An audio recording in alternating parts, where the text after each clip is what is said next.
নিজের চোখে দেখা কিছুদিন আগে একটা জানাজা পড়িয়েছে, খোদার কসম করে বলছে 6:30 ইন্তেকাল করেছে। হসপিটালের বিল দেনেওয়ালা নাই, 4 সন্তান। অ্যাম্বুলেন্সে ঘরে ঘরে আসবে, 1000-1200 টাকার বিল দেনেওয়ালা নাই। কি বুঝলেন? ক্ষণস্থায়ী দুনিয়া।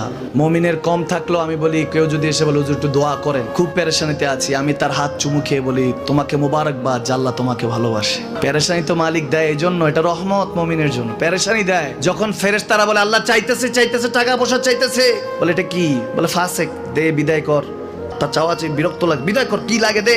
মুমিন যখন চাইতে থাকে আল্লাহ আমাকে কিছু লাগবে, যখন একটু করে চায় আমার মাটাকে সুস্থ করে দাও, বাবাটাকে আল্লাহ আমার স্ত্রীকে, আমার আমাকে একটু তৌফিক দাও, চাইতে থাকে মুমিন। আল্লাহ বলে যখন ফেরেশতারা দেখে মুমিন চাচ্ছে, দেরি করতে পারে না, তাড়াতাড়ি খাজানা নিয়ে দিতে নেবে, আল্লাহ বলে রাখোস না, এত তাড়াহুড়া কিসে? তার চাওয়ার মধ্যে তো প্রেম আছে, একটু চাইতে দেস না। থাকুক না মুমিন আর একটু পেরেশান, থাকুক না, থাকতে দেস না, একটু